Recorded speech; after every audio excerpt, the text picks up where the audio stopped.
Mon père a envoyé un message texte. Ne viens pas à ma fête de départ à la retraite. Personne ne veut voir ta tête. Tu n'as été qu'une déception. Tout le monde riait dans le groupe de discussion familiale. Je suis resté silencieux, mais je n'avais aucune idée de ce qui allait arriver. Bonjour Reddit. Ma famille m'a toujours traité comme si je n'étais jamais assez bon, simplement parce que j'ai pris un chemin différent. Quand ils m'ont exclu de la fête de départ à la retraite de mon père, je ne me suis pas défendu. J'ai laissé mon travail parler pour moi, plus fort qu'eux. Voici comment tout s'est passé. J'ai 34 ans. Je suis un homme marié et j'ai 2 enfants, Noah, 8 ans, et Mia, 5 ans. Nous vivons en banlieue de Columbus, dans un quartier correct, où je dirige mon entreprise de menuiserie. Je l'ai fondée de zéro il y a 5 ans, après avoir été fatigué de travailler pour d'autres qui s'attribuaient le mérite de mon savoir-faire. Je gagne environ 85 000 € par an, et je suis très bon dans ce que je fais.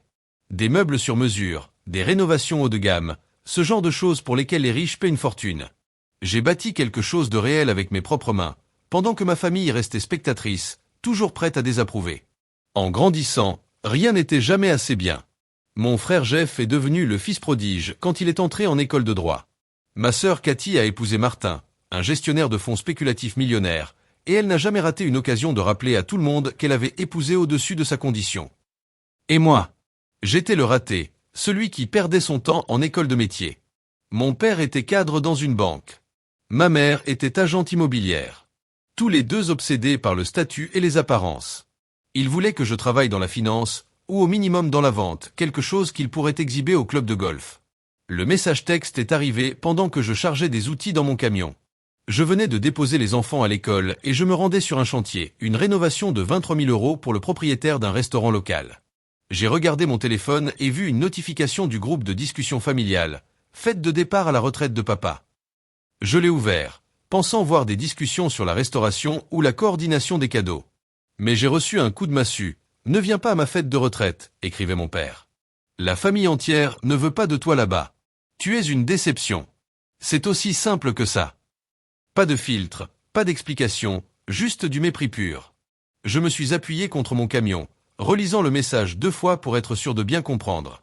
Pendant des années, ils avaient évité de trop montrer leur déception envers moi. Il y avait eu cette tension pendant les repas de Noël, les compliments à demi-mot comme « au moins, il est doué de ses mains ». La manière dont ils traitaient Rachel, ma femme, comme si elle était un fardeau parce qu'elle était maîtresse de maternelle et non avocate ou mariée à un homme riche comme Cathy. Mais ce message, c'était de l'honnêteté. Une honnêteté brutale, sans filtre. Je n'avais rien fait pour mériter ça. Juste avant ce message, le groupe parlait du lieu de la fête et de serviettes personnalisées. Puis, cette bombe. J'ai répondu, tu as choisi tes amis du club de golf plutôt que ton fils. Puis, j'ai annulé la pièce sur mesure que je construisais en secret comme cadeau de retraite. Disons que s'il avait été un client, cela lui aurait coûté des milliers. Papa avait toujours admiré mon travail du bois, même s'il faisait semblant de ne pas s'y intéresser. J'allais la lui offrir comme un geste de paix, pour lui montrer que mon métier avait de la valeur. Puis, les réponses ont commencé à arriver. Mon cousin Greg a répondu en premier avec des émojis de rire. Ensuite, Cathy a écrit « Tu crois vraiment que tu mérites d'être là après la honte que tu nous as faite à Thanksgiving ?» Jeff, mon frère avocat à qui j'avais pourtant prêté 6 000 € et que j'avais aidé à déménager 3 fois, a simplement liké le message. Il n'a rien dit. Puis est venu un mème, une photo retouchée de moi en ouvrier du bâtiment avec la légende « Le raté de la famille » envoyée par mon oncle Dave. En réalité, j'ai ri. Pas parce que c'était drôle, mais parce que ça confirmait ce que j'avais besoin de savoir. C'était terminé. Ce qu'ils ne savaient pas, c'est que je gardais des reçus. Pas les vrais, mais des mémos mentaux accumulés avec les années. Chaque fois qu'ils appelaient pour une réparation gratuite à la maison. Chaque fois qu'ils me faisaient sentir comme le mouton noir, parce que je ne poursuivais pas une carrière à 6 chiffres ou que je ne conduisais pas une BMW. Chaque fête de famille où j'étais la cible des blagues, pendant que je réparais leur terrasse gratuitement. Ils pensaient que j'allais être triste, que je viendrais m'excuser comme toujours. Pas cette fois. Ils avaient coupé la chaîne, et j'avais un plan. Oh, j'avais un plan. Après ce message, je n'ai plus rien dit. Ni dans le groupe, ni à mon père, ni à personne dans la famille. Je les ai laissés avoir leur moment. Je ne les ai pas bloqués, je n'ai pas supprimé la discussion. Je voulais qu'ils me voient en ligne, actif, vivant ma vie.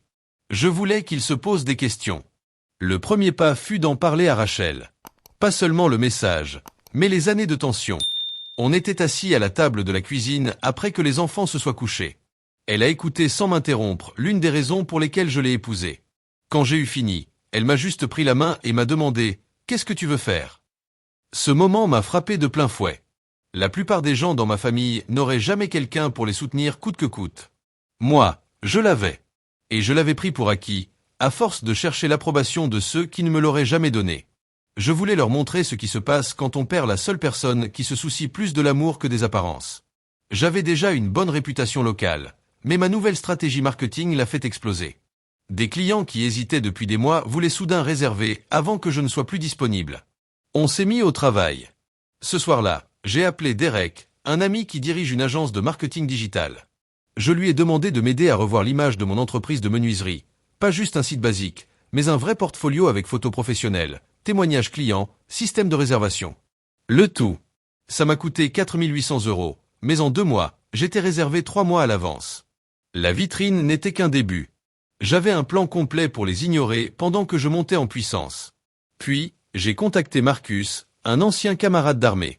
On avait fait 2 missions en Afghanistan ensemble. Il dirigeait une entreprise de construction à Charleston, en Caroline du Sud. Il m'avait souvent dit que le marché de la menuiserie sur mesure y explosait. Il m'a même proposé de m'aider à déménager. Je lui ai envoyé « Tu as encore besoin d'un maître menuisier à Charleston ?» Il a répondu en quelques minutes « Évidemment. Mes gars sont complets pour 6 mois.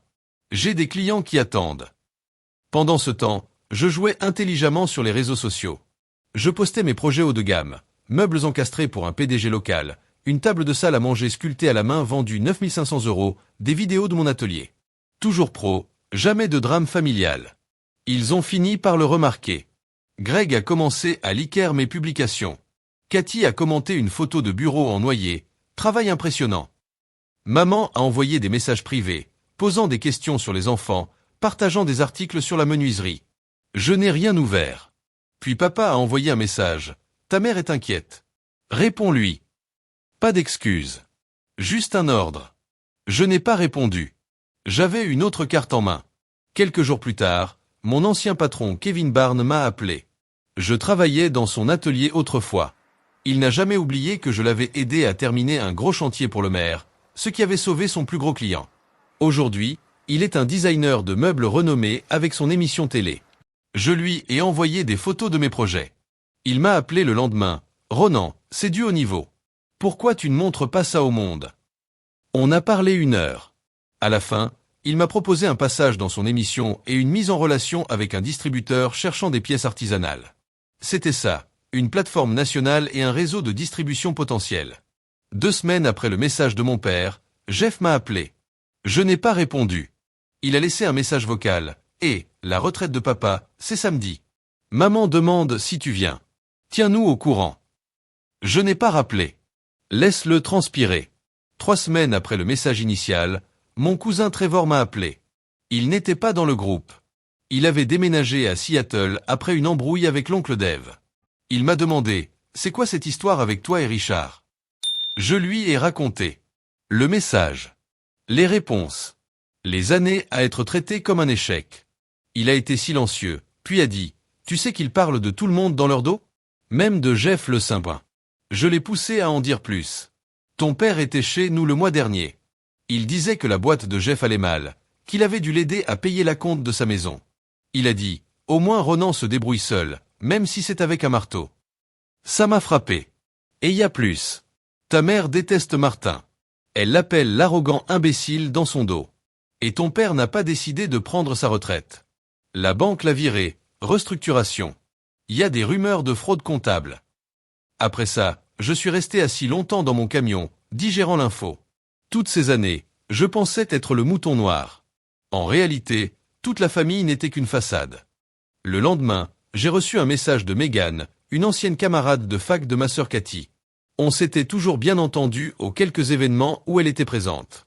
Elle travaille maintenant avec le mari de Cathy, Martin, au sein d'un comité de charité. Elle m'écrit. Salut Ronan, question étrange. Tout va bien entre Cathy et Martin? Elle m'a appelé en pleurant à 2 heures du matin. Apparemment, elle a trouvé des messages entre lui et son assistante. Je l'ai rappelé. Effectivement, Cathy avait surpris Martin en train de la tromper avec son assistante de 26 ans. Le mari parfait. Le mariage parfait.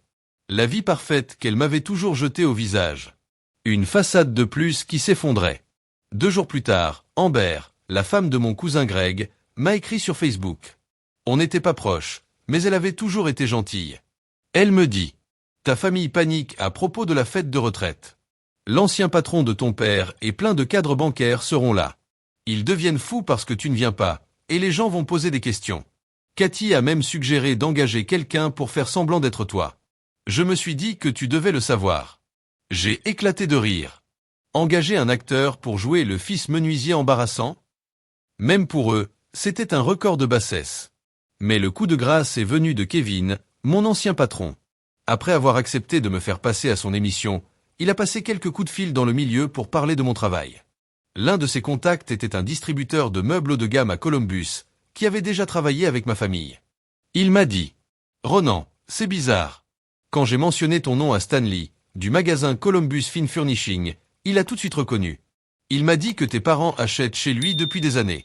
Mais il a ajouté un truc étrange. Il montre toujours tes pièces à leurs amis, en disant qu'ils ont payé des milliers d'euros à un artisan exclusif. Je me suis senti frappé en plein estomac. Il se moquait de moi, mais se vantait de mon travail. Kevin a continué. Stanley a dit que ton père a même amené des collègues, a pointé une table en noyer que tu avais faite à Noël dernier, et leur a dit qu'il avait payé 7 500 € à un artiste exclusif. Les pièces du puzzle s'emboîtaient. Ma famille ne me méprisait pas vraiment. Ils étaient fiers de mon travail, mais pas assez fiers pour reconnaître que c'était leur propre fils qui le faisait. Je leur servais de symbole de statut, mais pas de fierté réelle.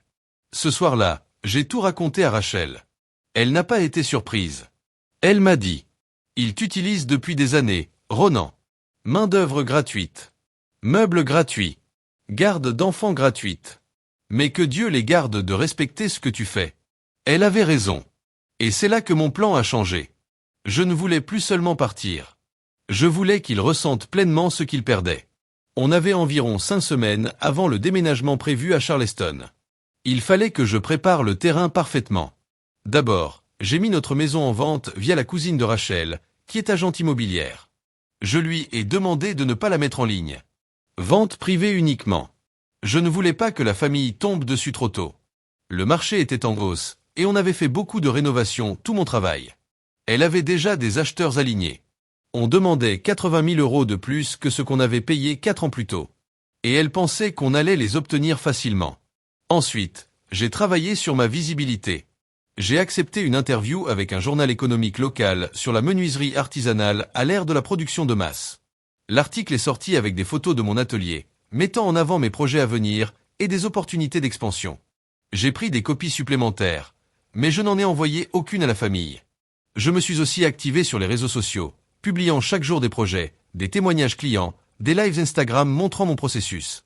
Mon nombre d'abonnés est passé de quelques centaines à plus de 10 000 en quelques mois. Puis, j'ai commencé à refuser des projets locaux. Je disais que j'étais réservé pour 6 mois. En réalité, je libérais mon agenda pour le déménagement. 2 semaines avant la fête, j'ai posté une photo énigmatique, des cartons de déménagement empilés dans mon atelier. Légende, de grands changements arrivent. Restez à l'écoute. Et c'est là que les vrais messages ont commencé à arriver. Cathy m'a appelé, est tombée sur ma messagerie. Ensuite, maman a envoyé un SMS. « Chérie, tu déplaces ton atelier ? Papa et moi parlions de la pièce libre dans le sous-sol si tu as besoin d'espace de stockage. » Je n'ai pas répondu. Le lendemain, Jeff m'a appelé. Pas de réponse. Il a envoyé un message. « Et, c'est quoi les cartons ? Tout va bien avec l'entreprise. Si tu veux un prêt ou des conseils juridiques pour une nouvelle structure, je suis là. » Il critiquait les ouvriers, jusqu'à ce que je parle de mes clients à 5 chiffres. Et tout à coup, ma carrière ridicule devenait un sujet d'inquiétude. Ensuite sont arrivées les invitations à la fête de retraite. Cartons épais, dorures en relief, annonçant les 40 ans de carrière de Richard Henderson. Rachel m'a tendu l'enveloppe en levant les sourcils. Je suppose qu'ils s'attendent à ce que tu viennes quand même. À l'intérieur, une note écrite à la main de maman. Ronan, s'il te plaît viens. Ça signifierait beaucoup pour ton père. Pas d'excuses. Juste une attente, que le devoir familial passe avant la dignité. 3 jours avant la fête, papa a enfin appelé. Messagerie.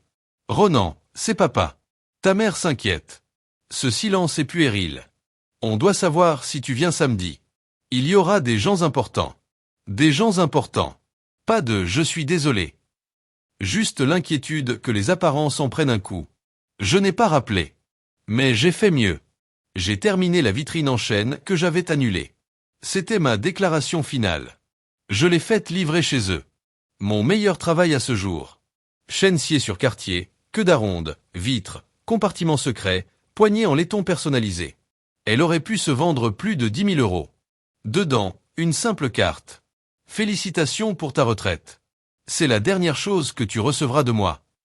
Livraison prévue le matin de la fête.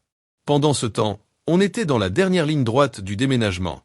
La maison vendue, 95 000 € de bénéfices. Déménageur réservé. Marcus nous avait trouvé une location à Charleston. Il avait déjà 3 gros clients prêts pour mes services. Kevin m'avait mis au programme de son émission télé. Le distributeur étudiait mon portfolio. Tout tombait parfaitement en place. Et la dernière pièce du puzzle, encore plus savoureuse. Je discutais avec la banque concurrente de celle de mon père pour concevoir du mobilier sur mesure pour leur bureau. Contrat de 10 000 € de plus que le salaire annuel de papa. Cerise sur le gâteau, leur fête se déroulait dans la salle d'événements de cette banque concurrente. Et j'ai fait publier l'annonce du contrat sur leurs réseaux sociaux le matin de la fête. Le matin de la fête, je me suis réveillé tôt et j'ai vérifié mon téléphone. Comme prévu, la banque concurrente avait publié un communiqué de presse annonçant le projet de rénovation. On y voyait en photo certaines de mes œuvres précédentes, accompagnées d'une citation de leur PDG sur l'importance de soutenir l'artisanat local. Il m'avait même tagué « Ronan Henderson, artisan renommé de la région ». Et c'est ainsi que la moitié des invités à la fête de retraite ont appris la nouvelle avant même d'arriver. J'ai pris des captures d'écran. À 9h37 du matin, ma caméra de sécurité a détecté du mouvement dans mon atelier. Les livreurs chargeaient la vitrine en chaîne dans leur camion. Juste à temps. À 10h15, Rachel est entrée dans l'atelier où je finissais quelques petits projets. Ta mère a appelé 3 fois dans les 10 dernières minutes, dit-elle en tenant son téléphone. Tu devrais peut-être répondre. Pas encore, répondis-je. À 11h22, je reçois une confirmation de livraison, paquet livré et signé par Richard Henderson. Puis, l'ouragan a commencé. Maman a rappelé 7 fois d'affilée. Papa, 2 fois. Cathy a envoyé un message. C'est quoi ce bordel, Ronan? Papa pleure. Il pleure. Que as-tu fait? Jeff a été plus direct. Réponds à ton putain de téléphone. Ça va trop loin. J'ai éteint mon téléphone. Et j'ai passé l'après-midi au parc à jouer avec les enfants. Quand on est rentré vers 16h, soit environ 1 heure avant le début de la fête, j'ai rallumé mon téléphone. 27 appels manqués. 43 messages. La plupart venaient de la famille, mais certains de collègues de papa et même d'amis de la famille. Je les ai fait défiler. Il y avait de tout, de la rage, de l'incompréhension et des supplications. Maman. Ronan, je t'en prie, appelle-nous tout de suite. Ton père ne peut pas aller à la fête comme ça. Jeff. Depuis quand tu travailles avec FS National? Tu sais à quoi ça ressemble? Papa est humilié. Cathy. La vitrine est magnifique, mais la carte était cruelle. Maman ne cesse de pleurer. Appelle-moi. Cathy encore. Martin a déménagé hier. Je ne peux pas gérer une autre crise. Oncle Dave. Tu es allé trop loin, garçon. La famille reste la famille. Mais le message le plus intéressant venait du patron de papa. Ronan, ici Walter Prescott. Très impressionné par ton travail chez First National. Je ne savais pas que tu étais le fils de Richard. J'aimerais parler d'opportunités potentielles. J'ai montré les messages à Rachel. Elle les a lus puis m'a regardé droit dans les yeux. Ils ne comprennent toujours pas, hein? Ils ne sont pas en colère parce qu'ils t'ont blessé. Ils sont en colère parce que tu les as fait passer pour des imbéciles. Elle avait raison. Aucun message ne contenait de véritables excuses pour la manière dont ils m'avaient traité. Tout tournait autour de leur réputation. La fête de retraite commençait à 17h30. J'ai finalement répondu. Pas individuellement, mais dans le groupe de discussion familiale où tout avait commencé. J'ai écrit. Vous avez tous vu l'annonce. Vous avez reçu mon cadeau. Considérez ceci comme ma réponse officielle à la fête de retraite. Non, je ne viendrai pas jouer le rôle du fils parfait dans votre spectacle de famille parfaite. Pendant des années, vous m'avez traité comme une honte, tout en vous vantant de mon travail auprès de vos amis. Vous m'avez sollicité pour du travail gratuit tout en vous moquant de mes choix de carrière. Vous m'avez rejeté quand ça vous arrangeait. Et maintenant vous voulez que je revienne parce que ça fait mauvais genre si je ne suis pas là? Voici ce que vous devez savoir. Je déménage à Charleston la semaine prochaine. La maison est vendue. J'ai signé des contrats valant plus que le dernier salaire annuel de papa. Le fils dont vous aviez honte est maintenant plus accompli que vous tous. Alors, profitez de la fête. Profitez de devoir expliquer mon absence. Et profitez de la vitrine. C'est la dernière pièce de moi que vous aurez jamais. J'ai posé le téléphone. Et j'ai emmené les enfants manger une glace. Quand on est revenu, les vraies bombes étaient tombées. Trevor est intervenu dans le groupe. Il était temps que quelqu'un dénonce cette dynamique familiale toxique. Amber, la femme de Greg, a ajouté. Votre famille a toujours traité Ronan comme de la merde. Je l'ai vu pendant des années. Ce soir-là, pendant que Rachel et moi finissions les cartons, mon téléphone a de nouveau sonné. C'était Kevin. Ronan, qu'est-ce que t'as fait? La femme de Richard Henderson est dans mon showroom, en larmes, me suppliant d'intercéder auprès de toi. Je n'en revenais pas. Ma mère est venue te voir? Oui. Elle est bouleversée. Elle dit que tu déménages à l'autre bout du pays, et qu'il ne le savait même pas. Elle dit que tu les ignores depuis des semaines. Je lui ai expliqué la situation. Kevin a écouté, puis soupiré. Je comprends. Mais elle a l'air vraiment sincèrement brisée. Elle dit que ton père n'a jamais écrit ce message. Apparemment, c'est ton frère Jeff qui l'a fait. Il aurait utilisé le téléphone de ton père pendant une réunion de planification de la fête. C'était censé être une blague, mais les choses ont dérapé. Et quand tout le monde a suivi, personne n'a su comment faire marche arrière. Jeff l'a écrit et a laissé papa porter le chapeau. C'est ce qu'elle dit. Honnêtement, elle était si bouleversée que je la crois. Elle m'a même apporté des photos de ton enfance. Ton père à ta présentation de menuiserie au lycée. Elle dit qu'il a gardé tous tes projets. Même la cabane d'oiseaux de CE2. Ma tête tournait. Jeff avait commencé tout ça. Le fils modèle avait usurpé notre père pour m'exclure, et ensuite l'avait laissé en subir les conséquences.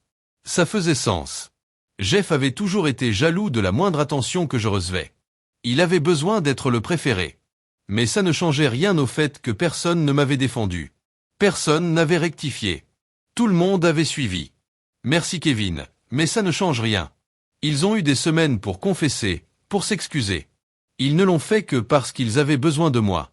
2 semaines plus tard, on a quitté Columbus pour Charleston. Les déménageurs étaient prêts, j'avais tout planifié à l'avance. Je n'ai plus répondu à aucun message. Le camion est arrivé à l'aube. À midi, la maison était vide. Les nouveaux propriétaires devaient emménager la semaine suivante. On avait planifié ce déménagement bien plus longtemps que quiconque ne le savait. Marcus m'envoyait des annonces depuis des mois. On a trouvé une maison parfaite à louer, une Craftsman à 4 chambres, avec un garage séparé que je pouvais convertir en atelier. J'ai passé la première semaine à m'installer et à rencontrer les clients que Marcus m'avait préparés. Le marché était encore meilleur que prévu. Des propriétaires riches et des entreprises prêtes à payer cher pour du sur-mesure. À la fin de la semaine, j'avais des acomptes pour 6 projets et une liste d'attente qui se formait. Rachel a trouvé un emploi de maîtresse d'école maternelle, payé 20% de plus que son ancien poste. Les enfants se sont vite adaptés. Noah a rejoint une ligue de baseball. Mia a trouvé un studio de danse qu'elle adorait. On reconstruisait notre vie, morceau par morceau. 2 semaines pile après notre déménagement, j'ai reçu un message de Trevor. Attention, cousin. Jeff a été viré. Un truc à propos de fonds clients et de dettes de jeu. Tes parents sont en train de devenir fous. Je n'ai pas répondu. Mais j'ai fait quelques recherches. Effectivement, le cabinet d'avocats de Jeff avait publié un communiqué officiel annonçant son départ et rassurant les clients sur la sécurité de leur compte. Entre les lignes, c'était évident. C'était une opération de contrôle des dégâts. 3 jours plus tard, Cathy m'a appelé. Ronan, je sais que tu dois probablement tous nous détester, et tu as raison, mais j'ai besoin de te parler.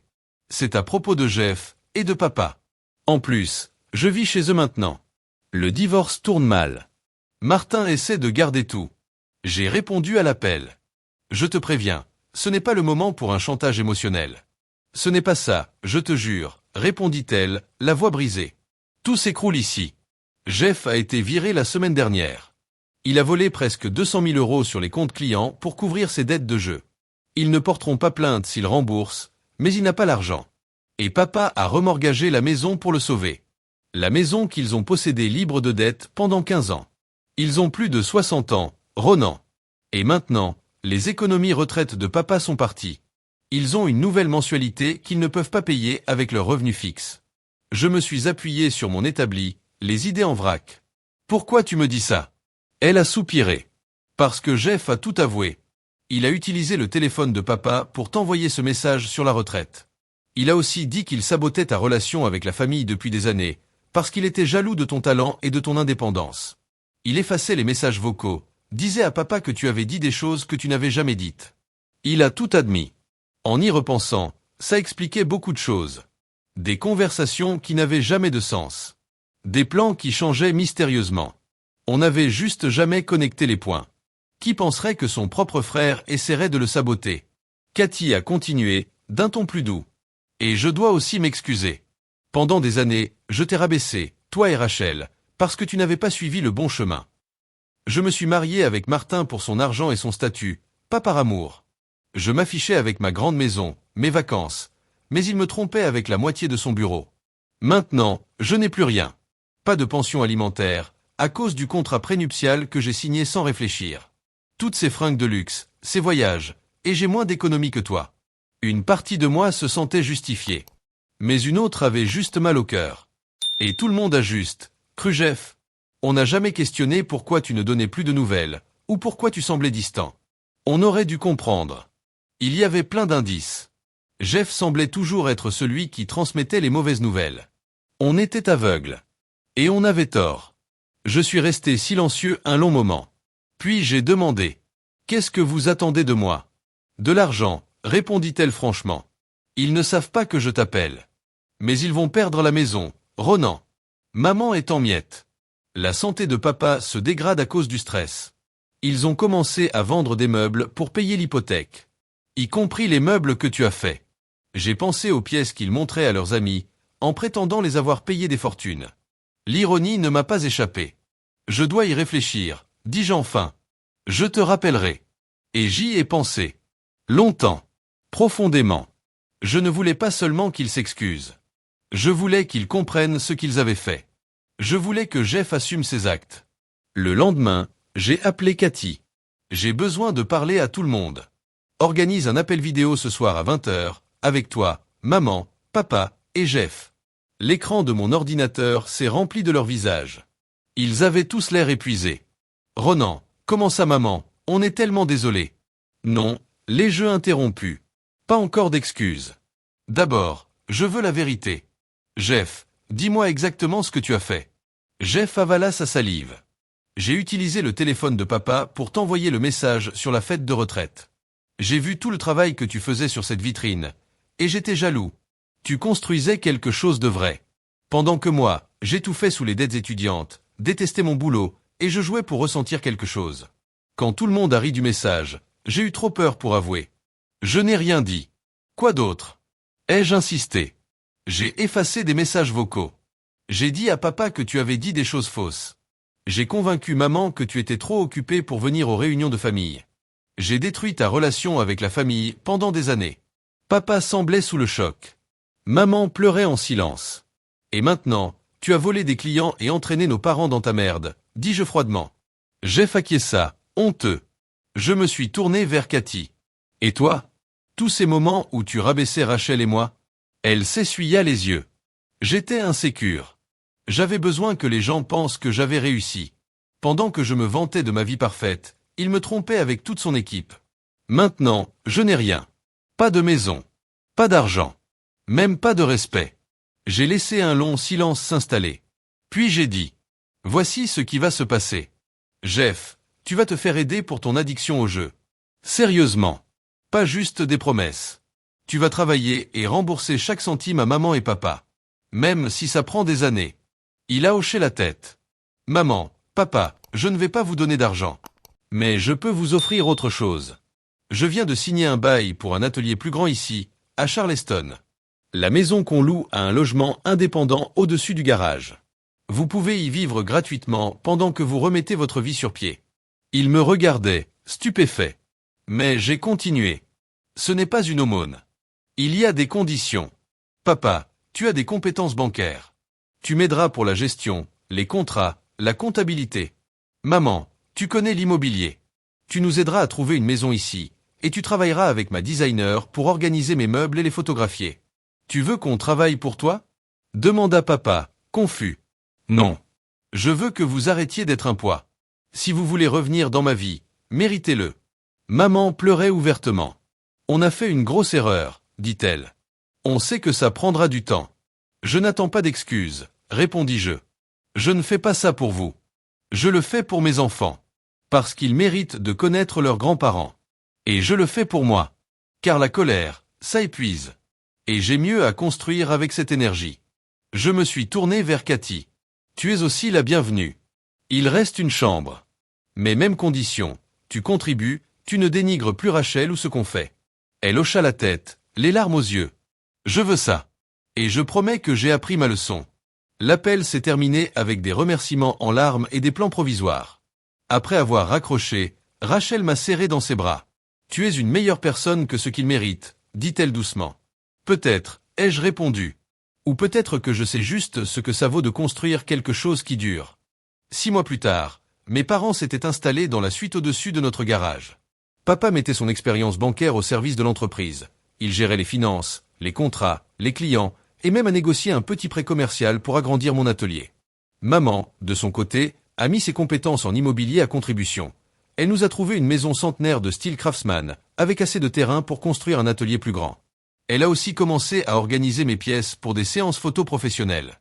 Cathy, quant à elle, a emménagé dans notre chambre d'amis après que son divorce avec Martin l'ait laissé ruiner. Son ex-mari, le fameux gestionnaire de fonds, avait presque tout gardé grâce au contrat prénuptial qu'elle avait signé trop vite. Il avait même installé son assistante de 26 ans dans la maison que Cathy avait décorée elle-même. Elle a trouvé un travail dans une agence de design locale et a commencé à commercialiser des meubles de gamme, dont les miens. La femme qui se moquait autrefois de moi pour manier un marteau, présentait désormais mon portfolio avec fierté à ses clients. L'entreprise a prospéré au-delà de mes attentes. Ma première apparition télé avec Kevin est devenue régulière. Le contrat avec la Banque FS Nationale a mené à 3 autres contrats avec des entreprises. J'ai embauché 4 artisans pour travailler avec Marcus et moi, chacun supervisant les opérations dans sa ville. Jeff, lui, est resté à distance. Il travaillait, remboursait ses dettes, et ne m'a jamais demandé pardon. C'était suffisant. Mais le changement le plus profond est venu de mon père. Un soir, alors qu'on révisait des factures, il m'a confié. Je n'ai jamais compris ton métier, jusqu'à ce que je le voie de près. Il m'a avoué qu'il avait gardé dans son portefeuille un découpage de journal de ma compétition de menuiserie du lycée pendant des années. Qu'il avait toujours été fier, mais n'osait pas le montrer, parce que ça ne rentrait pas dans sa vision du succès. Petit à petit, il a découvert qu'il avait lui-même un talent pour créer de petites pièces complexes. Et il a commencé à apprendre à Noah la menuiserie le samedi matin. Quand des membres de la famille éloignée sont venus nous voir pour Thanksgiving, papa a parlé de mon entreprise avec fierté. Ouvertement. Sans détour. Sans compliment déguisé. Plus tard ce jour-là, maman m'a confié un secret. Elle m'a dit que papa s'asseyait souvent seul dans la cabane dans les arbres que j'avais construite adolescent.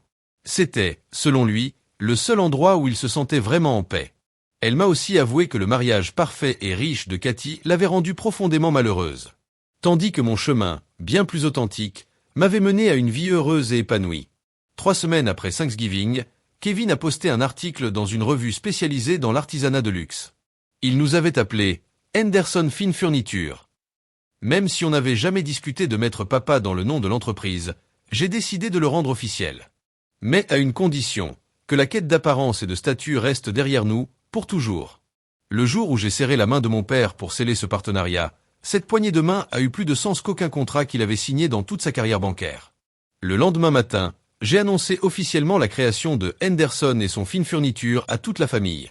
Et papa, ému aux larmes, a demandé timidement. « Tu penses qu'un jour, on pourrait s'appeler Henderson & Son ?» C'était la première fois que je le voyais sourire comme ça. Un vrai sourire. De fierté, cette fois sincère. Drôle, non? Les mêmes personnes qui m'avaient rejeté ont fini par reconstruire leur vie autour de la mienne. Et c'était toute la vengeance dont j'avais besoin. Jeff est resté silencieux. Mais il m'a envoyé un dernier message, quelques semaines plus tard. « Tu as tout gagné. Seul. J'espère qu'un jour, moi aussi je saurai y arriver. » Je ne l'ai pas lu tout de suite. Je l'ai laissé là. Parce que certains ponts n'ont pas besoin d'être brûlés. Certains doivent juste rester fermés.